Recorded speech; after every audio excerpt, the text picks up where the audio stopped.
सभी को नमस्कार। नमस्कार। मेरा नाम वेद प्रकाश सेन है और मैं bank of India RCD Shajapur से आया हूँ और मेरा जॉब रोल है essential of vegetable farming and nursery management और मेरा टॉपिक है 5 types for vegetable cultivation and those hydric growth, यानी कि सब्जियों की खेती के लिए मिट्टियों के प्रकार एवं उसमें जो विभिन्न कारक हैं मिट्टियों के दोष को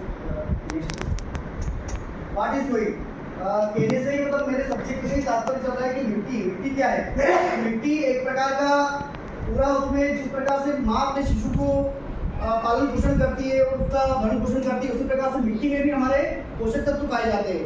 और यहाँ पर सब्जेक्ट वाइज बताया गया कि मिट्टियों के प्रकार, तो सब्जियों की खेती के लिए मिट्टी के प्रकार अनेक प्रकार के होते हैं, लेकिन उसमें कुछ इंपॉर्टेंट जो है दोमट मिट्टी है, काली मिट्टी है, ये सबसे अच्छी मानी जाती है। नेक्स्ट, इसमें सॉइल कंपोजिशन, यानी कि मिट्टी में किस प्रकार के कौन से तत्व पाए जाते हैं। तो सबसे फर्स्ट एयर, उसमें हवा होती है, वाटर जल होता है, खनिज लवण होता है, ऑर्गेनिक मैटर होता है। ये 4 प्रकार के उसमें पाए जाते हैं। सब्जियों की खेती के लिए मिट्टी के प्रकार, जिस प्रकार से मैंने पूर्व में बता चुका हूँ कि सब्जियों के मिट्टी के लिए दोमट मिट्टी और काली मिट्टी बेस्ट है।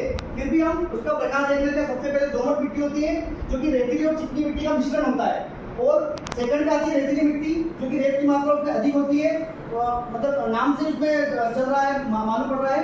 थर्ड पे आता है चिकनी मिट्टी। चिकनी मिट्टी में चिकनी कणों की मात्रा अधिक होती है और जल धारण क्षमता, वाटर होल्डिंग कैपेसिटी की मात्रा अधिक होती है। चौथा है काली मिट्टी। काली मिट्टी में चिकनी मिट्टी से भरपूर नमी को अच्छी तरह से बनाए रखने में उसमें मददगार होते हैं। नेक्स्ट, जिस प्रकार से मेरे सब्जेक्ट में ही 2 उसमें सब्जेक्ट हैं कि मिट्टियों के प्रकार और समस्याग्रस्त भूमि के प्रकार। तो उसमें आता है सबसे फर्स्ट है अम्लीय भूमि यानी कि एसिड सॉइल, सेकंड पे आता है लवणीय भूमि, थर्ड पे क्षारीय भूमि और फोर्थ पे लवणीय क्षारीय भूमि। ये चारों प्रकार के भूमि आपके जो उत्पादन है उसमें आपके कारक कारक होते हैं। इसमें ये सारणी बनी हुई है, इसमें सबका अलग अलग तुलनात्मक अध्ययन किया है कि किस प्रकार से लवणीय भूमि में क्या कैरेक्टर है और क्षारीय भूमि में क्या कैरेक्टर है। सबसे पहले सोडियम लवण की मात्रा दोनों में डिफरेंस आ रहा है आपको, उसमें 15% से कम है, उसमें ज्यादा है। फिर विद्युत चालकता 4 मिलीवोल्ट से अधिक है, उसमें कम है। फिर पीएच मान, संरचना, ऊपरी सतह का रंग, फसलें, सुधार, ये तमाम प्रकार के जो भी डिफरेंस है, जो भी विशेषताएं हैं, इसमें आपको दर्शाई जा रही है। जिस प्रकार से भारत में हमारे मिट्टी का जो कल्चर होता है, उसी प्रकार से फर्स्ट अगर हमारी मिट्टी स्वस्थ रहेगी, हेल्दी रहेगी, तभी हमारी जो क्रॉप है, जो फसलें हैं, वो मजबूत होगी। अगर हमारी मिट्टी ही कमजोर रहेगी तो हमारी फसलें ज्यादा टिक नहीं पाएगी, ज्यादा प्रोडक्शन नहीं हो पाएगा।